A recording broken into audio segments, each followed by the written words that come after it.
मैत्रीपूर्ण जय भीम. फार फार आनंदाची गोष्ट आहे की खूप दिवसानंतर हा प्रयत्न होता की आपण एकत्रित भेटणार आहोत प्रवचन देण्यासाठी ऑनलाईन फेसबुकवर, आणि आज तो दिवस उघडला. त्याबद्दल मी तुमच्या सर्वांच्या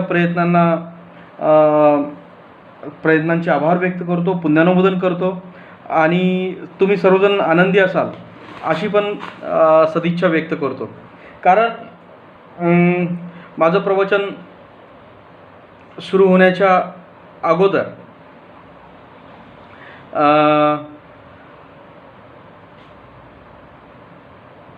मी काही गोष्टी तुमच्याशी हितगुज करू इच्छितो की ज्या खूपच कठीण आहेत. कारण तुम्हाला सर्वांनाच माहिती आहे की मालेगावमधील आजची जी परिस्थिती आहे, आजची जी व्यवस्था आहे ती फार फार कठीण आहे.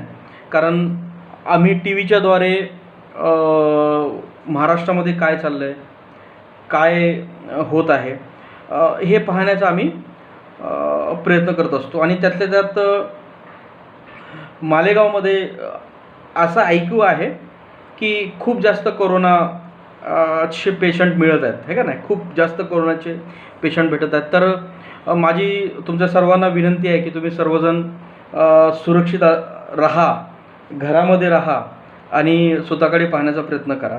ॲक्च्युअल दुसरी गोष्ट आणखीन महत्त्वाची अशी वाटते की इतका भयंकर म्हणजे हा जो कोरोना व्हायरसचा जो प्रभाव चालू आहे आणि तो खरंच भयंकर आहे. म्हणजे फक्त भारतावरच नाही तर संपूर्ण विश्वावर करोना संकट आलेलं आहे. आणि हे सर्व असतानासुद्धा मालेगावचे जे माझे मित्र आहेत, खास करून त्रिरत्न यूथचे जे मित्र आहेत, ते एका प्रकारे बौद्ध धर्माचा प्रचार आणि प्रसार करण्यामध्ये व्यस्त आहेत. म्हणजे एन प्रकारे बौद्ध धर्म लोकांपर्यंत जावं, लोकांच्या घरामध्ये जावं, त्यांच्या अगदी डोळ्यासमोर त्यांच्या मोबाईलपर्यंत हा बौद्ध धर्माचा प्रचार प्रसार जावं. तर ही जी काही तुम्हा लोकांची जी तळमळ आहे बौद्ध धर्माप्रती म्हणता येईल, डॉक्टर बाबासाहेब आंबेडकरांप्रती म्हणता येईल, ही तळमळ खरंच खूप आदरास आणि थँक्स म्हणण्यास पात्र आहे. आणि मी पुन्हा तुम्हा सर्वांना मी धन्यवाद देऊ इच्छितो की आपण अशा प्रकारे प्रयत्न करत आहात. कौतुक मला खूप काही करावंसं वाटतं तुमच्या सर्वांचं. कारण विद्यावर्धिनीचे खूप छान असे प्रवचन तुम्ही लोकांनी आयोजन केलेले आहेत. तर खूप छान असे प्रवचन आयोजन केलेले आहेत विद्यावर्धिनीचे, त्याबद्दल पण मी तुमचं आभार व्यक्त करू इच्छितो. आणि अशा प्रकारेच तुम्ही कार्य करत राहा, हीच माझी सदिच्छा तुमच्यासोबत असेल. पण आजचा जो आपला विषय आहे, म्हणजे बहुतांश वेळा माझ्या माइंडमध्ये चालत होतं की कोरोना व्हायरस आणि बुद्धिझम या विषयावर बोलावं. कारण आजची जी परिस्थिती आहे कोरोना व्हायरसची, त्याला पाहता बौद्ध धर्म त्याच्यासोबत कसा निगडीत आहे, किंवा बौद्ध धर्माची काय या परिस्थितीमध्ये योगदान असू शकतं, किंवा बौद्ध धर्माला आपण कशा प्रकारे या परिस्थितीमध्ये बघू शकतो, या विषयावर माझा माइंड खूप जात होता. पण अगोदरच मी ज्यावेळेस हंसराजशी बोललो, राजेशशी बोललो, आणि मला असं वाटलं की डॉक्टर बाबासाहेब आंबेडकर आणि आजचा तरुण है ना, या विषयावर बोलावं, किंवा डॉक्टर बाबासाहेब आंबेडकरांना अभिप्रेत असणारा तरुण. तर जरी समजा हे लेक्चर, हे प्रवचन मी तरुणांसाठी देत आहे, तर याचा अर्थ असा नाही की जे काही तरुण आहेत त्यांच्यासाठी हे लेक्चर, हे प्रवचन काही कामाचं नाही. सर्वांसाठीच हे लेक्चर आहे. आणि खास करून तरुणांवर का भर दिला जातो हा पण महत्त्वाचा आहे. कारण तरुणांजवळ वेळ आहे, तरुणांजवळ काळ आहे, तरुणांजवळ शक्ती आहे. तरुणांजवळ आजची जी काही मीडिया आहे, आजची जी काही टेक्नॉलॉजी आहे, त्या टेक्नॉलॉजीला रन करण्याची क्षमता तरुणांमध्ये आहे.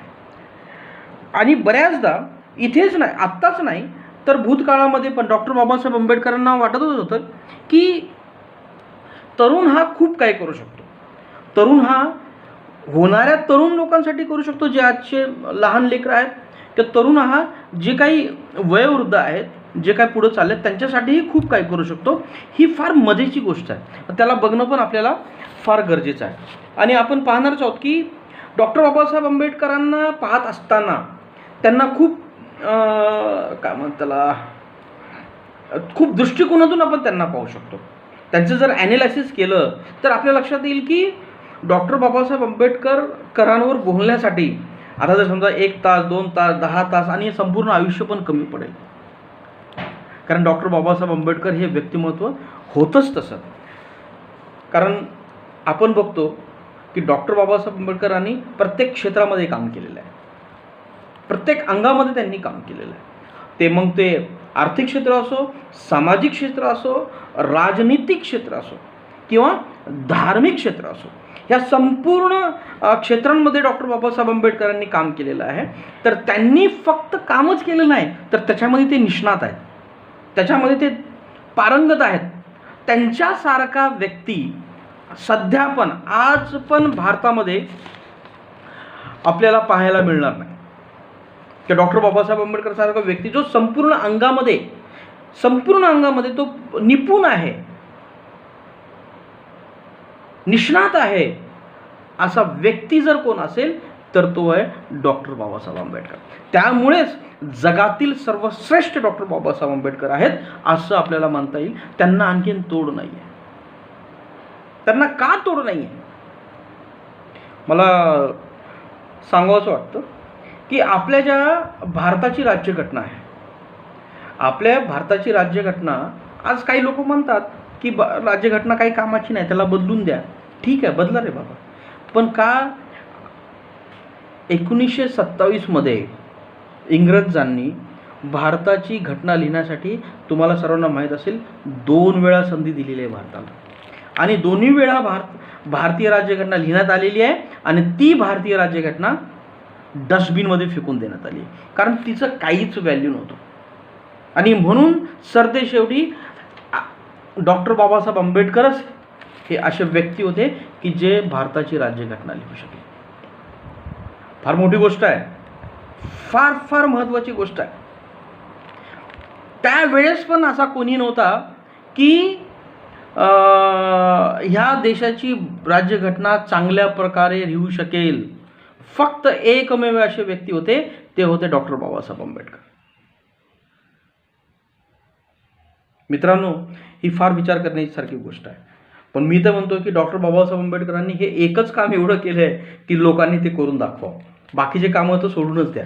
पण मी पुढं जात नाही, मी माझ्या विषयाकडे येतो, आपल्या विषयाकडे येतो, ज्यासाठी तुम्ही आलेला आहात. तर तो जो विषय आहे, तो जो आपला विषय आहे की डॉक्टर बाबासाहेब आंबेडकर आणि आजचा तरुण, डॉक्टर बाबासाहेब आंबेडकरांना तरुणांकडून असलेली अपेक्षा, त्यांचे काय विचार आहेत, है ना. तुम्ही खूप लोकांनी ऐकलं असेल की बाबासाहेबांनी तरुणांसाठी असं म्हणलं, पण मी थोडीशी पार्श्वभूमी सांगू इच्छितो, बोलू इच्छितो. कारण डॉक्टर बाबासाहेब आंबेडकर हे मूलतः धार्मिक व्यक्ती होते आणि आपण त्यांना फक्त डॉक्टर बाबासाहेब आंबेडकर म्हणत नाहीत मित्रांनो, त्यांना आपण काय म्हणतो, बोधिसत्व डॉक्टर बाबासाहेब आंबेडकर म्हणतो. आणि बोधिसत्व ही जी उपाधी आहे, ही काही काय म्हणतात त्याला, ह्या देशाची पंतप्रधान किंवा ह्या तुमचा अमेरिकेचा जो अध्यक्ष आहे, तशी काही ही उपमा नाही आहे. ही जगातील सर्वात श्रेष्ठ अशी उपमा आहे जी कोणालाही भेटू शकत नाही. बोधिसत्व म्हणजे काय, खूप मोठी त्याची उपमा आहे किंवा त्याचा अर्थ आहे. त्याचा अर्थ होतो की जो व्यक्ती इतरांच्या भल्यासाठी, इतरांच्या सुखासाठी, इतरांच्या आनंदासाठी सतत दिवस रात्र झटत असतो, अशा व्यक्तीला बोधिसत्व म्हणतात. बोधी म्हणजे बुद्धत्व, सत्व म्हणजे जीव. असा जीव की जो जीव बुद्धत्वाची प्राप्ती करण्यासाठी प्रयत्न करतो, तर एकटाच प्रयत्न करत नाही, तर तो त्याच्या सोबत असणाऱ्या, त्याच्या सोबत राहणाऱ्या, त्याच्या समाजामध्ये असणाऱ्या लोकांना तो समोर घेऊन जाण्याची त्याची प्रतिज्ञा असते. आणि म्हणूनच आपण डॉक्टर बाबासाहेब आंबेडकरांना बोधिसत्व डॉक्टर बाबासाहेब आंबेडकर म्हणतो. आणि त्याचमुळे ते बोधिसत्व असल्यामुळेच डॉक्टर बाबासाहेब आंबेडकर एवढं मोठे काम करू शकले. केवढं मोठं काम केलं, जे मागील मानवी इतिहासाच्या, मी 5,000 10,000 किंवा 50,000 मागं जात नाही, मी म्हणतोय की जे काम मानवी इतिहासाच्या मनुष्य निर्माण झालं, किंवा असं म्हणता येईल की जेव्हापासून ही अस्पृश्यता, ही शूद्रता निर्माण झाली तेव्हापासून कुणीच केलं नाही. मग ती 10,000 वर्षापासून सुरू झाली असेल, 20,000 वर्षापासून सुरू झाली असेल. कारण आपण म्हणतो की या जगामध्ये 33 कोटी आहेत, आपण असं म्हणतो, पण जे काम हे 33 कोटी करू शकले नाहीत, असतील किंवा नसतील मला माहीत नाही, पण ते काम फक्त डॉक्टर बाबासाहेब आंबेडकरांनी एकट्या व्यक्तीनं करून दाखवलेलं आहे, जे कुणीच करू शकलं नाही. विचार करा मित्रांनो, अशा डॉक्टर बाबासाहेब आंबेडकरांचे आपण अनुयायी आहोत. ज्या जगातील, म्हणजे मी काय म्हणतो, महान व्यक्तींचं नाव घेणार नाही, अशा व्यक्तींचं नाव घेतो की जे व्यक्ती दिव्य स्वरूपामध्ये आहेत, ज्यांना देव म्हणतो.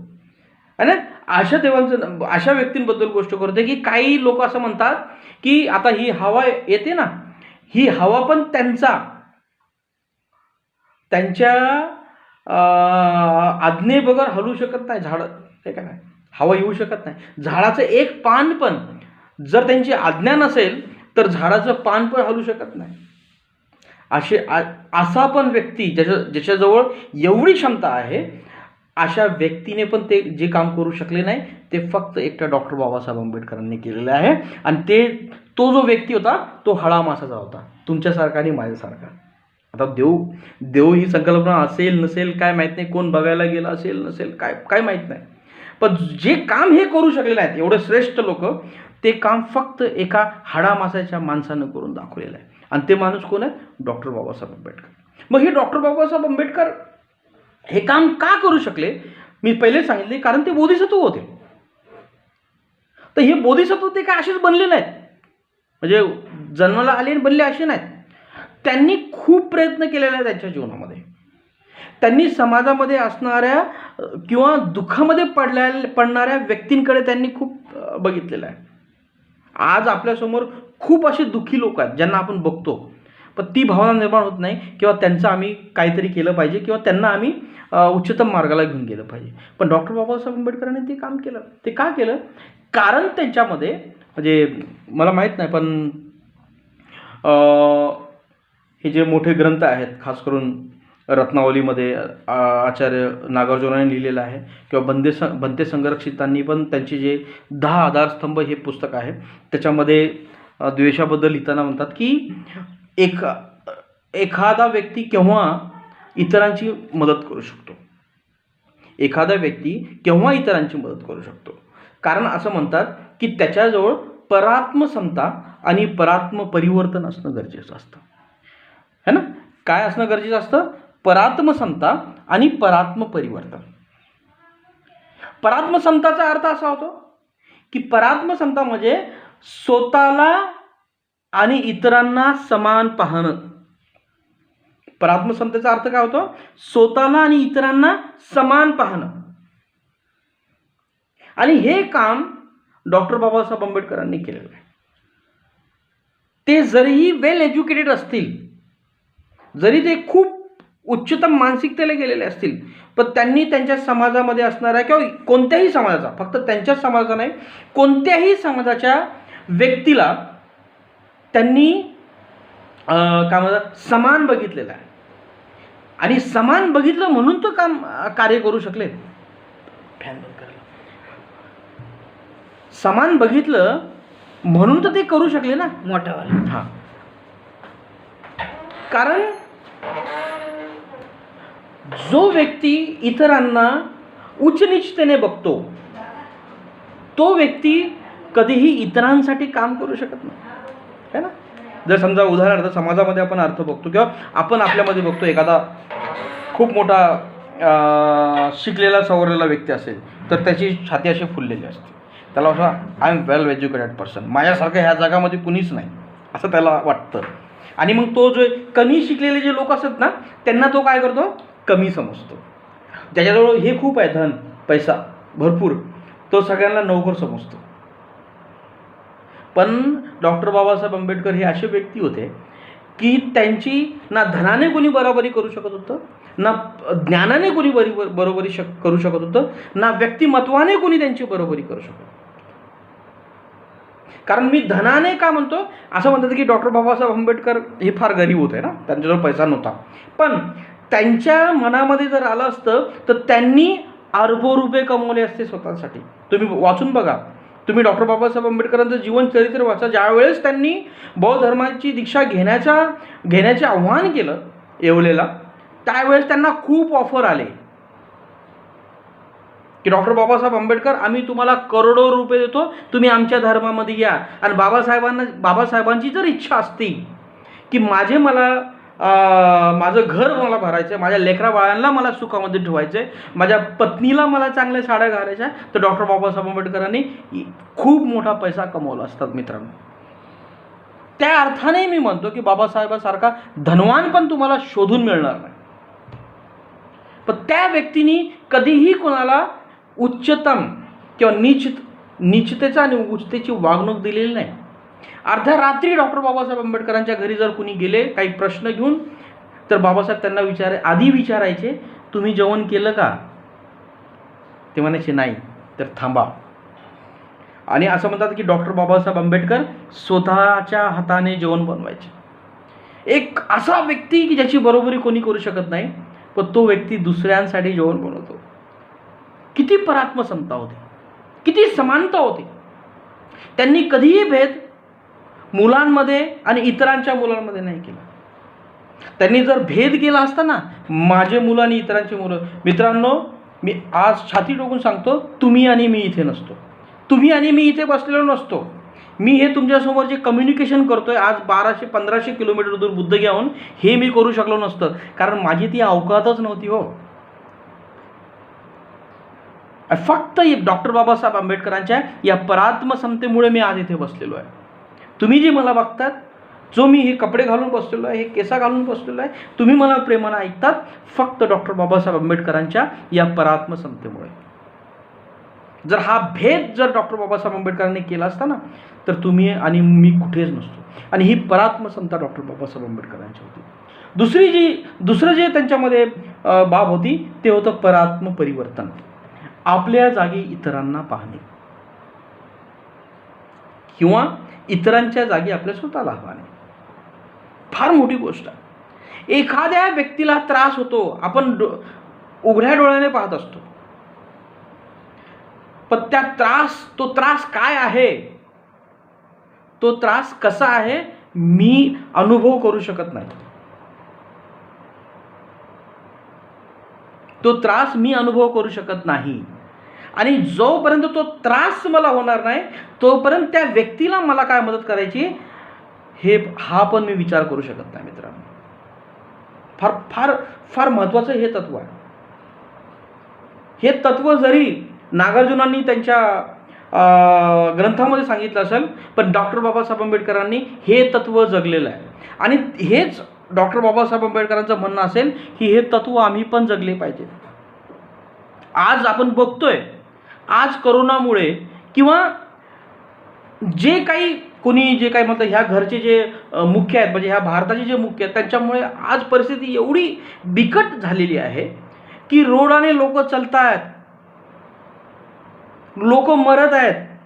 रोज तुमच्या कानावर येते की कोणीतरी ट्रकाखाली येऊन मेलं, कोणीतरी ट्रकामध्ये मेलं. काल मी बघत होतो की काही लोक 24 लोक मरून पडलेत आणि त्यांचे लेकरं, लहान लेकरं, 1 वर्षाचा 2 वर्षाचा लेकरू त्या आईच्या लाशेजवळ बसून रडत आहे. एवढी परिस्थिती असून सुद्धा मी तुम्हाला सांगतो की महाराष्ट्रामध्ये पण आणि बिहारमध्ये पण त्रिरत्न बौद्ध महासंघाच्या मदतीने लोकांपर्यंत आपण काही ना काही घेऊन जाण्याचा प्रयत्न करतोय, लोकांना अन्नधान्य देण्याचा प्रयत्न करतोय. आत्तापर्यंत आपण 5 ते 6 हजार लोकांना आपण मदत केलेली आहे किंवा जास्तच लोकांना मदत केलेली आहे आणि करणार पण आहोत. आणि ही परात्म परिवर्तनाची गोष्ट आपल्यामध्ये असली पाहिजे. डॉक्टर बाबासाहेब आंबेडकरांमध्ये हे जर समजा परात्म परिवर्तनाची तत्व नसतं तर ते इंग्लंडमध्येच गेले असते, तिथंच राहिलं असतं, त्यांच्या पत्नीला पण तिकडेच बोलून घेतलं असतं, मुलांना पण बोलून घेतलं, एक चांगलं एज्युकेशन दिलं असतं आणि मस्त बडे आपलं जीवन चांगले जगले असते. पण त्यांनी तसं नाही केलं मित्रांनो. ते इथे आले, तुमच्या आणि आमच्यासाठी रडले, झगडले, झटले, कारण त्यांच्यामध्ये परात्म परिवर्तन होतं. जे दुःख आम्ही भोगतोय, जो दुःख त्यांचा समाज भोगत होता, त्या दुःखाला ते अनुभव करत होते. म्हणून तर त्यांना बोधिसत्व म्हणतात. कारण जशाला तसं दुःख अनुभवणं ही खूप मोठी गोष्ट आहे. आणि जो व्यक्ती त्या दुःखाला अनुभव करू शकतो, तोच व्यक्ती बोधिसत्व किंवा डॉक्टर बाबासाहेब आंबेडकरांचा अनुयायी होऊ शकतो. इथे आहेत डॉक्टर बाबासाहेब आंबेडकरांच्या अपेक्षा दडलेल्या, की डॉक्टर बाबासाहेब आंबेडकर काय म्हणतात. ज्याप्रमाणे परात्म समता मी माझ्या समाजाला दिलेली आहे, ज्याप्रमाणे परात्म परिवर्तन मी माझ्या समाजाला दिलेलं आहे किंवा माझ्यामध्ये होतं, त्याचप्रमाणे माझ्या तरुणाने पण परात्म समता आणि परात्म परिवर्तन समाजासाठी त्या तत्वाचा उपयोग स्वतःहून केला पाहिजे. तरच तर आम्ही काय करू, समाजाच्या मदतीसाठी उभे राहू. अन्यथा चाललंच. मोठे मोठे काय म्हणतात, आम्हाला पगारे आहेत, आम्ही एज्युकेशन घेतोय, बाहेर लोक एका वेळेच्या जेवणासाठी तडपत आहेत. आमच्याकडे काय नाही, पुढचं 1 वर्ष पण लॉकडाऊन असलं तर आम्ही बसून खाऊ. पण आमच्या मनामध्ये येणार नाही की बाबा मला जर समजा काही भेटत असेल तर ह्याच्यातला काही हिस्सा मी माझ्या समाजासाठी देऊ. जर हे उत्पन्न तुमच्या मनामध्ये होत असेल तर कुठंतरी डॉक्टर बाबासाहेब आंबेडकर आमच्या हृदयामध्ये दडले, त्याचा असा अर्थ होतो. त्याचा अर्थ कसा होतो की डॉक्टर बाबासाहेब आंबेडकर आमच्या मनामध्ये दडलेले आहेत. आणि डॉक्टर बाबासाहेब आंबेडकरांनी संपूर्ण आयुष्य हेच एक काम केलेलं आहे. कोणतं काम केलेलं आहे? त्यांनी परात्म समता आणि परात्म परिवर्तनाच्या आधारे त्यांनी समाजाला मदत केलेली आहे.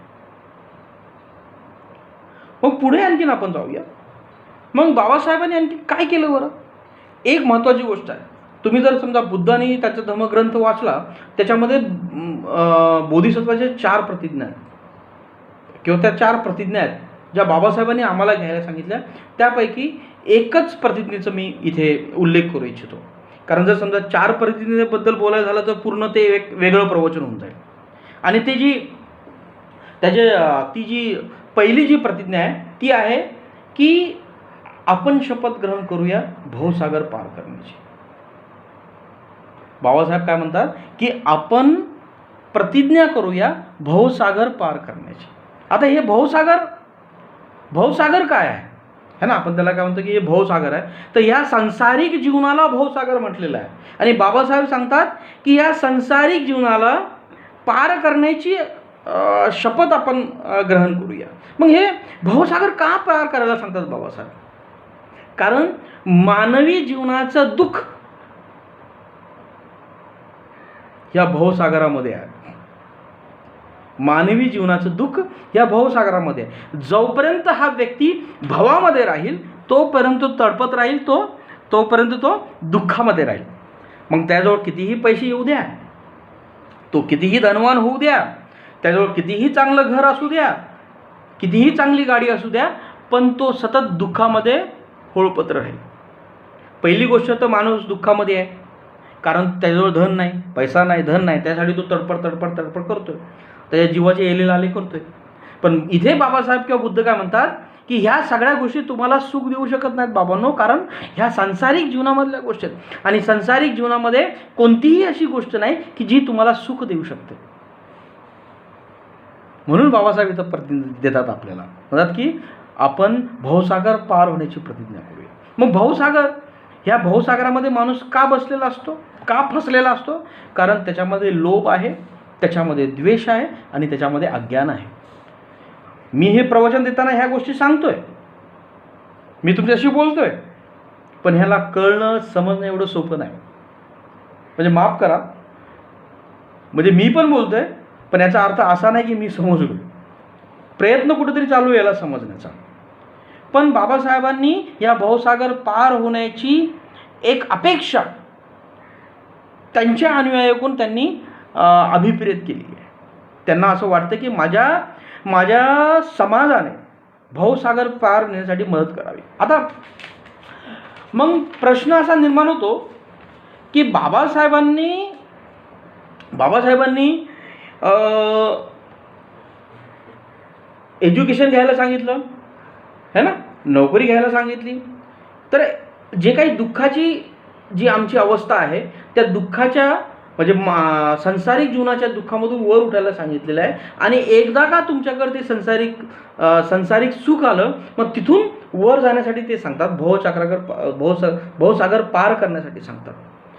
ह्या स्टेपला पाहणं फार गरजेचं आहे. कारण एखादा माणूस उपाशी आहे, त्याला जेवण पाहिजे आणि त्याला म्हणतात की बाबा भवसागर हो, तर तो जाऊ शकणार नाही. त्यामुळे आता जे लोक तुमच्या आणि माझ्यासारखे ज्यांच्याकडे खायला आहे तर म्हणतात की आता खा पी बाबा आणि आता इथून प्रयत्न कर पुढे जाण्याचे, भवसागर पार करण्याचे. आणि त्यांना ते सांगतात की प्रयत्न करा भवसागर पार करण्याचे. लोभ, द्वेष आणि अज्ञानातून उठण्याचा प्रयत्न करा, असे डॉक्टर बाबासाहेब आंबेडकर तुम्हाला आणि मला सांगतात. पुढं चढून डॉक्टर बाबासाहेब आंबेडकर एक गोष्ट सांगितलेली त्यांनी, जी फार महत्त्वाची आहे, ज्याच्याकडे आम्ही लक्ष दिलं पाहिजे. आणि ती गोष्ट आहे की मानवी जीवनाचा किंवा तुम्ही जर मानव म्हणून ह्या पृथ्वी तलावर जन्मले असाल किंवा तुमचा जन्म झाला असेल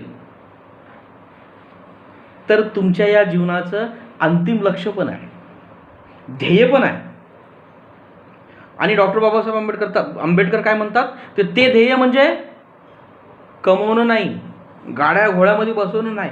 ते म्हणतात की मानवी मनाचा उच्चतम असा विकास करणे, मनाचा विकास करणे हे मानवी जीवनाचं अंतिम ध्येय आहे.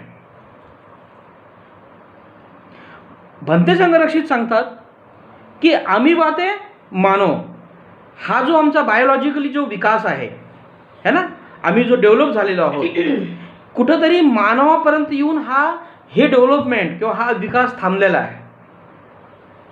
मग कनिष्ठ उत्क्रांती आणि उच्च उत्क्रांती त्यांनी सांगितलेली आहे. मग ही कनिष्ठ उत्क्रांती काय आहे, आम्ही बाते मनुष्य प्राण्यापर्यंत, ही झाली कनिष्ठ उत्क्रांती. आता ह्या कनिष्ठ उत्क्रांतीचा जो मोजमाप आहे किंवा कनिष्ठ उत्क्रांती आहे ती आता स्टॉप झाली, थांबलेली आहे. आता इथून मानवाच्या तिकडे पुढे काहीच नाही. पण जे काही उच्च उत्क्रांती आहे ती मानवी मनाची आहे. ते म्हणतात की एका मानवापासून तर प्रबुद्ध मानवापर्यंत ही जर्नी आहे ह्या जीवनाचा उद्देश. बाबासाहेब सांगतात की मानवी मनाचा विकास करण्याची रिस्पॉन्सिबिलिटी तुमची आणि माझी आहे आणि ती प्रबुद्ध मानवापर्यंत जाण्याची आहे, बुद्धत्वापर्यंत आहे. ह्या फार मोठ्या मोठ्या गोष्टी आहेत, पण ह्याला लपवू शकत नाहीत. डॉक्टर बाबासाहेब आंबेडकरांची अपेक्षा तुमच्याकडून आणि माझ्याकडून काही आहे. जर समजा लपवून ठेवली तर केव्हा येईल पुढे, केव्हा आम्ही समाजाला सांगू की बाबा बाबासाहेबांची अपेक्षा आमच्याकडून काय. मी फार सरळ सरळ सांगतो,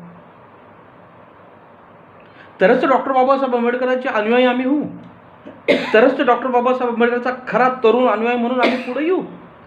कारण बाबासाहेबांनी आम्हाला जे करायला सांगितले ते जर आम्ही करत नसू आणि दुसरंच काहीतरी करत बसत असू तर त्याचा अर्थ नाही ना जयभीम म्हणण्याचा. कारण जयभीम म्हणायला पैसे लागत नाहीत. उडग चंदन तो धंदा, सकाळी जय भीम, संध्याकाळी जय भीम, रात्री जय भीम, दुपारी जय भीम, जेवण करताना जय भीम, काही लोक तर तंबाखू खाताना जय भीम आणि काही लोक तर चेस करताना जय भीम, हातामध्ये घेऊन चेस करताना जय भीम. मोठी गोष्ट नाही जय भीम म्हणणं, पण जय भीम म्हणल्यानं मी बाबासाहेबाचा अनुयायी होतो का हे चिंतन करण्याची गोष्ट आहे आजच्या तरुणाने. बाबासाहेबांच्या माझ्याकडून काही अपेक्षा असतील, ज्यांच्यामुळं मी हे जीवन जगत आहे, ज्यांनी मला हे सर्व काही दिलेलं आहे, ज्यांच्यामुळं हे माझं अस्तित्व आहे, त्यांच्या माझ्याकडून काही अपेक्षा आहेत, हे मी विचार केला पाहिजे. हा चिंतनाचा विषय मित्रांनो. फक्त काय म्हणतात, बाबासाहेबांना आम्ही जाणतो, बाबासाहेबांना आम्ही मानतो आणि बाबासाहेब काय म्हणतात त्याला, बाबासाहेबाची जयंती आम्ही करतो, बस खतम. मग परत झोपायचं, तर सकाळी उठलं की जय भीम म्हणायचं. ह्या बाबासाहेबांनी काही गोष्ट सांगितलेल्या, परात्मसमता निर्माण करा, परात्म परिवर्तन निर्माण करा, भवसागर जाण्याची प्रतिज्ञा घ्या, हे का नाही. आता ह्यात जरी मोठ्या मोठ्या गोष्टी असल्या पण त्यांना आपण त्याचं आचरण आपण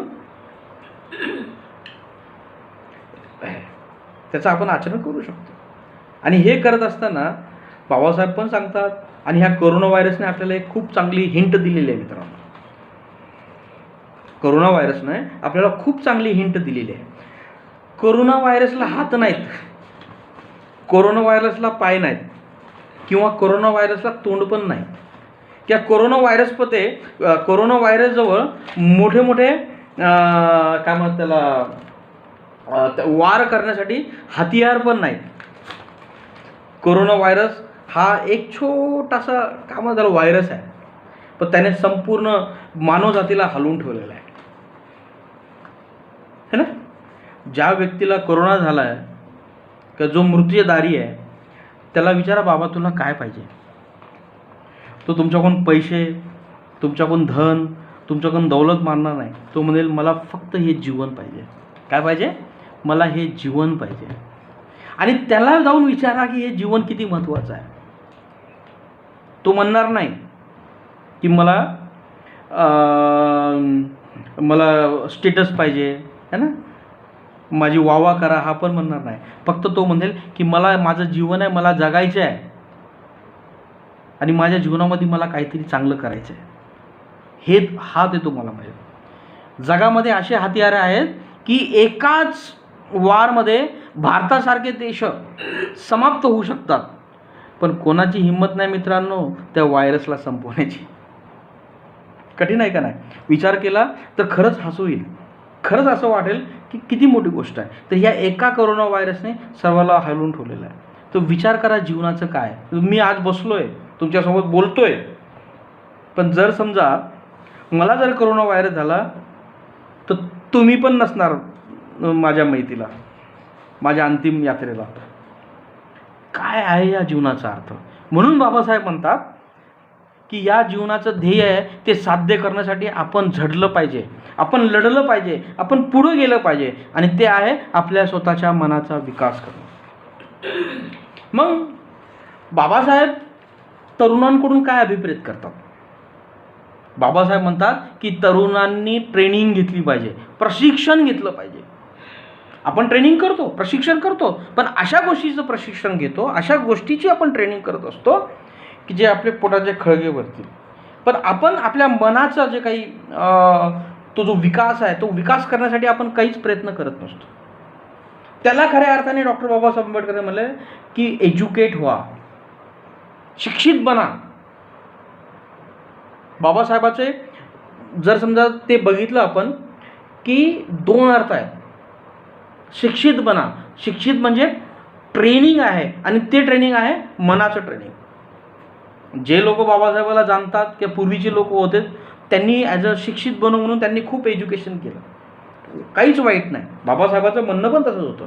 पण सेकंड पार्ट जो होता जो फार महत्त्वाचा होता की मनाची ट्रेनिंग घेणं, एज्युकेटेड बनवणं, स्वतःला शीलवान बनवणं, स्वतःला प्रज्ञावान बनवणं आणि स्वतःच्या मनाला बुद्धत्वाकडे घेऊन जाणं. ही ट्रेनिंग डॉक्टर बाबासाहेब आंबेडकरांना अभिप्रेत होती. तर आज तरुणांना हा प्रश्न आहे की अशा ट्रेनिंगकडे आम्ही झुकलोत का? ही ट्रेनिंग घेण्यासाठी आम्ही जातोय का? आम्ही कशाची ट्रेनिंग घेतोय? आम्ही कोणती ट्रेनिंग घेतोय हे बघणं गरजेचं आहे. काय आम्ही अशा तर ट्रेनिंग घेत नाहीत की ज्या ट्रेनिंग आम्हाला दुःखाकडे घेऊन जातात, ज्या ट्रेनिंग आम्हाला काय म्हणतात त्याला इगोकडे घेऊन जातात, ज्या ट्रेनिंग आमचं अहंकार वाढवतात, अशा तर ट्रेनिंग घेत नाहीत. आणि जर अशा प्रकारचे ट्रेनिंग्स या प्रशिक्षण आपण घेत असू तर कुठंतरी आमचा दृष्टिकोन डॉक्टर बाबासाहेब आंबेडकरांच्या दृष्टिकोनच्या विरुद्ध आहे मित्रांनो. ही ट्रेनिंग फार फार महत्त्वाची आहे आणि ती ट्रेनिंग तुम्हाला प्रत्येक ठिकाणी मिळेल. तुम्ही गोयंका गुरुजींकडे जा, तुम्ही आणखीन जे लामा लोक आहेत तिबेटियन जा, किंवा तुम्ही त्रिरत्न बौद्ध महासंघाकडे जा. या त्रिरत्न बौद्ध महासंघामध्ये आमच्याकडे फार चांगलं ट्रेनिंग चालतं. आमच्या ट्रेनिंग्स आहेत शिबिरांचं आयोजन करणे, धम्म क्लासचं आयोजन करणे, ध्यानवर्ग आयोजन करणे.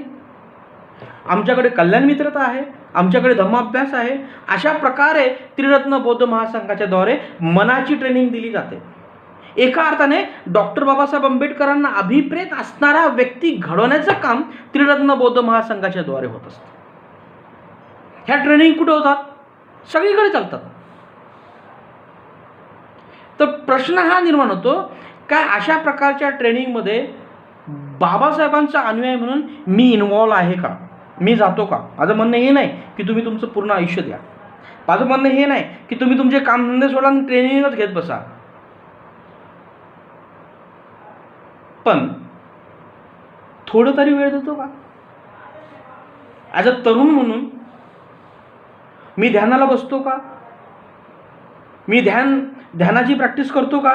मी कल्याण मित्रताची प्रॅक्टिस करतो का? माझ्यापेक्षा जे मोठे जे लोक विकसित आहेत त्यांच्याशी मी धम्मचर्चा करतो का? ह्या सर्व ट्रेनिंगच्या पद्धती आहेत आणि त्या पद्धती त्रिरत्न बौद्ध महासंघामध्ये घडवल्या जातात.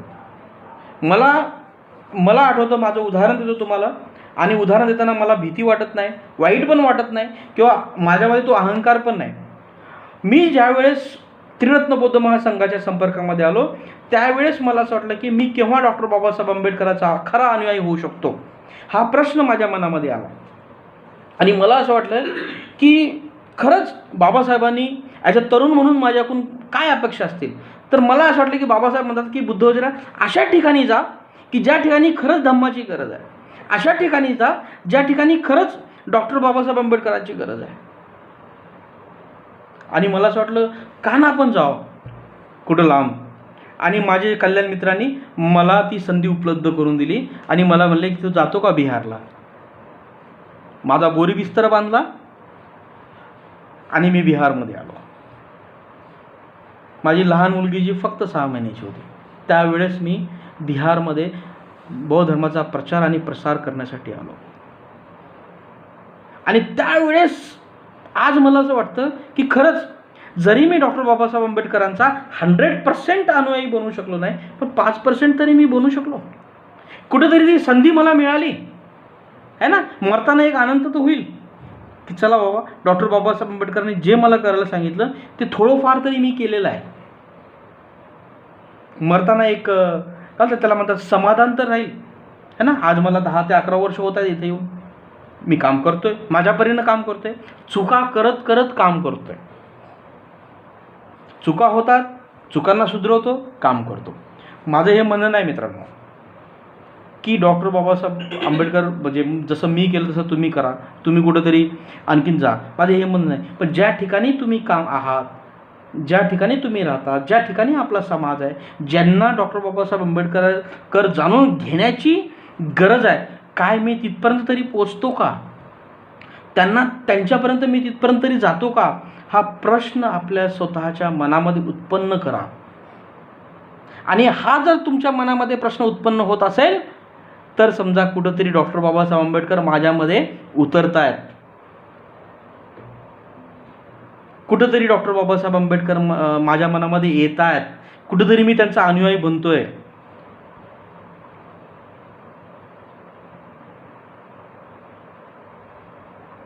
तर ही फार फार फार महत्त्वाची गोष्ट आहे मित्रांनो.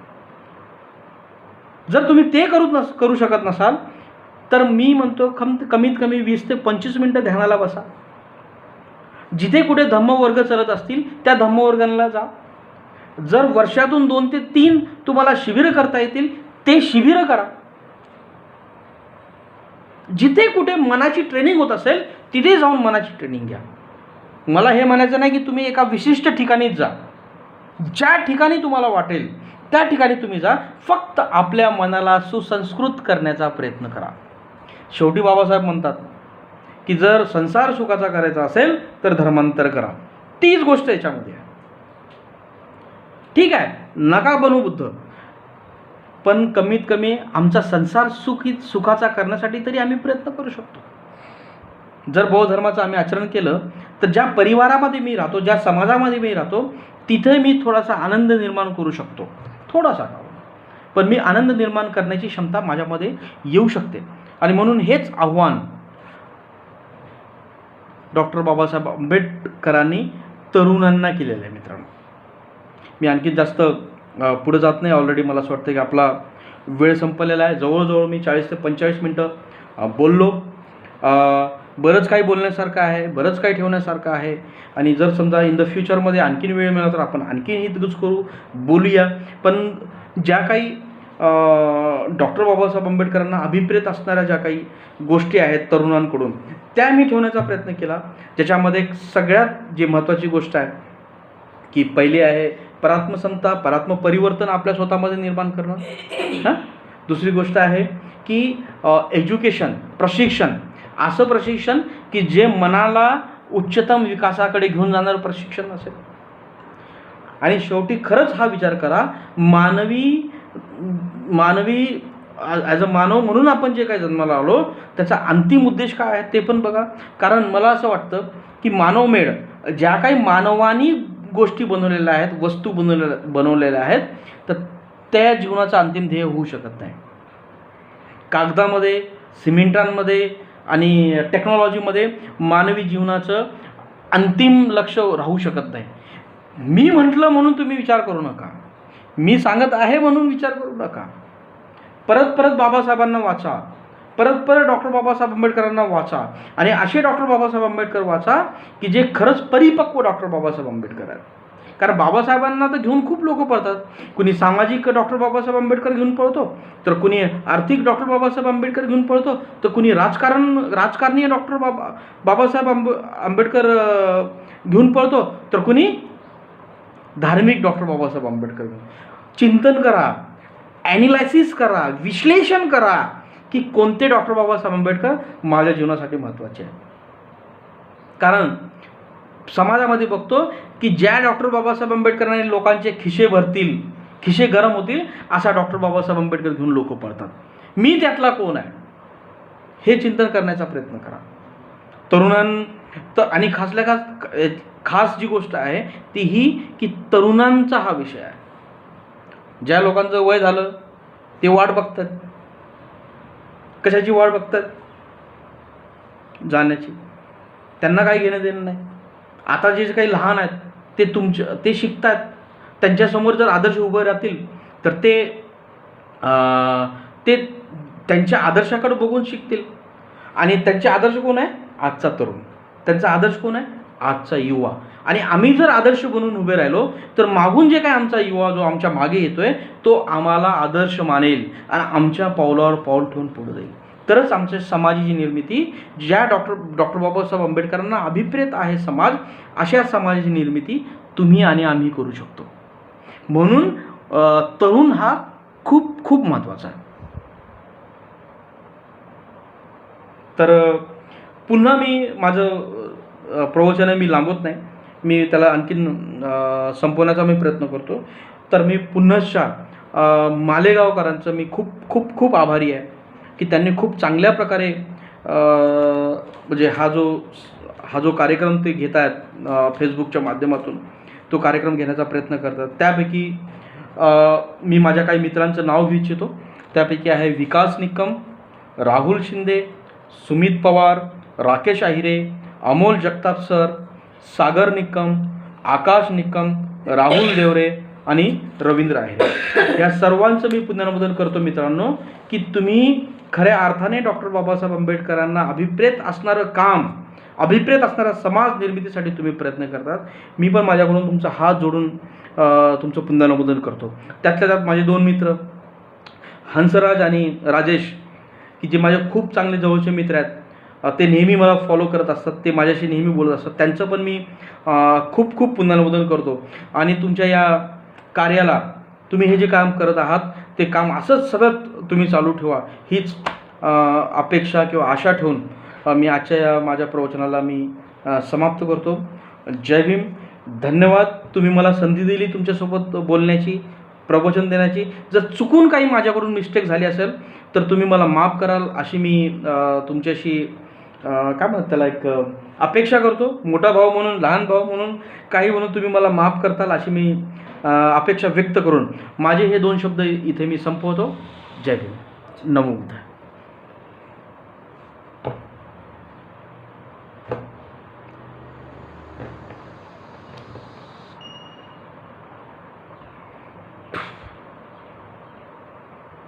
बरेच लोक होते ऐकायला. किती होते? 65 काय होते? लोक. हां, 65 लोक. कुठले? तिकडलेच? तिकडचेच? मालेगावचेच? हां, मालेगावचे भाषवाले.